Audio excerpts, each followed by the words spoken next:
នាយកប្រតិបត្តិស្រីចុះពិនិត្យក្រុមហ៊ុនដោយមិនស្លៀកខោសោកនាដកម្មបានកាត់ឡើងដោយមិននឹកស្មានដល់វាប្រែថាស្ត្រីអ្នកមាននៅតែជាព្រហ្មចារីនៅអាយុ40ឆ្នាំនាងបានពាក់ស្បៃមុខពេញមួយថ្ងៃអស់រយៈពេល100ឆ្នាំដោយមិនបានដោះវាចេញគ្មាននរណាម្នាក់ធ្លាប់បានឃើញមុខពិតរបស់គាត់ទេ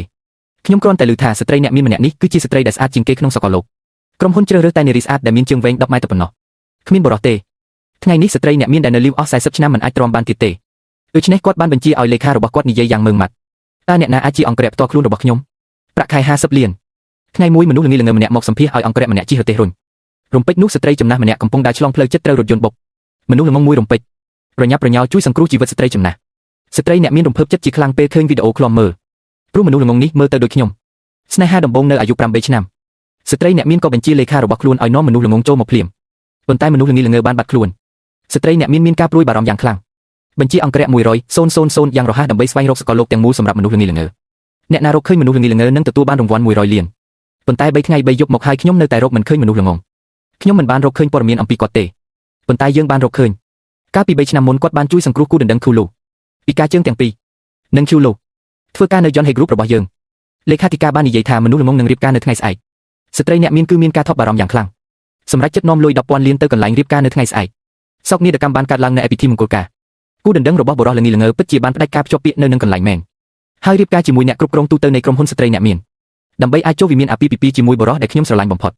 គាត់បានគាំទ្រខ្ញុំយ៉ាងស្ងៀមស្ងាត់នៅពីក្រោយឆាកធ្វើជាការគាំទ្រខ្លាំងបំផុតរបស់ខ្ញុំដូច្នេះខ្ញុំចង់ចាប់យកឱកាសនេះនៅថ្ងៃនេះខ្ញុំសូមសម្ដែងនៅក្តីស្រឡាញ់និងដឹងគុណដ៏ស្មោះស្ម័គ្របំផុតចំពោះគាត់គឺជាបុរសដែលខ្ញុំស្រឡាញ់បំផុតឆេនមេងមនុស្សល្ងងបានស្រឡាំងកាំងវាប្រែថាមនុស្សល្ងីល្ងើបានជួយសង្គ្រោះគូដណ្ដឹងរបស់គាត់កាលពី3ឆ្នាំមុនជើងទាំងពីរពិការលទ្ធផលមានថ្មីនឹងនៅពេលអ្នកទទួលបានជោគជ័យក្នុងអាជីពរបស់អ្នកចាប់ផ្ដើមមិនចូលចិត្តមនុស្សល្ងងរួមភេទជាមួយអ្នកគ្រប់គ្រងទូទៅរបស់ក្រុមហ៊ុនជនពិការនៅតែចង់រៀបការជាមួយខ្ញុំផ្ញើនរណាម្នាក់ឲ្យធ្វើវាខ្ញុំឮថាគូដណ្ដឹងនឹងរៀបការជាមួយអ្នកផ្សេងនៅនឹងកន្លែងជនល្ងីល្ងើខឹងខ្លាំងក៏តែកំភ្លៀងកូនកំឡោះយ៉ាងខ្លាំងកូនកំឡោះចំនួនទី2ដ៏សម្បូរបែបបានឲ្យបុរសរបស់គាត់បន្ទាប់មកខ្ញុំនឹងបំបែកដៃរបស់អ្នកឥឡូវនេះធ្វើឲ្យអ្នកជីវាលស្មៅមាត់ចត់នរណាម្នាក់ជួយខ្ញុំគេដឹងតិចតួចថាមនុស្សល្ងងមិនមែនជាមនុស្សទេប៉ុន្តែម្ចាស់ហាងនាគដែលលាក់អត្តសញ្ញាណមហាសេដ្ឋីដែលមានជំនាញក្បាច់គុណដ៏មានឥទ្ធិពលស្ញាត់គាំទ្រអាជីពគូដណ្ដឹងនៅពីក្រោយឆាកអាចមិនទាន់រៀបការប្រពន្ធខ្ញុំគិតថាវាជាការអរគុណដល់អ្នកគ្រប់គ្រងទូទៅទូចឲ្យរៀបការជាមួយគាត់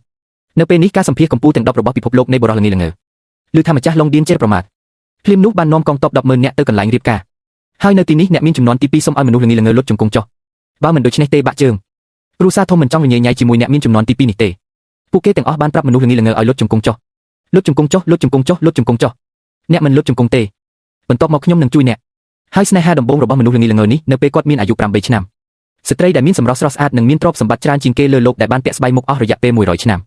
នាំលុយ10,000លានទៅកន្លែងកើតហេតុតើអ្នកអាចលុតជង្គង់ឲ្យខ្ញុំបានទេប្រធានក្រុមហ៊ុន Shenzhen International បានមកដល់មកមើលបុរសដែលមានសម្រស់ស្រស់ស្អាតបំផុតដែលមានស្បៃមុខក្នុងរឿងព្រេងនិទានគ្រប់គ្នាបានស្រឡាំងកាំងអ្នកមានចំនួនទី2កាន់តែភ័យខ្លាច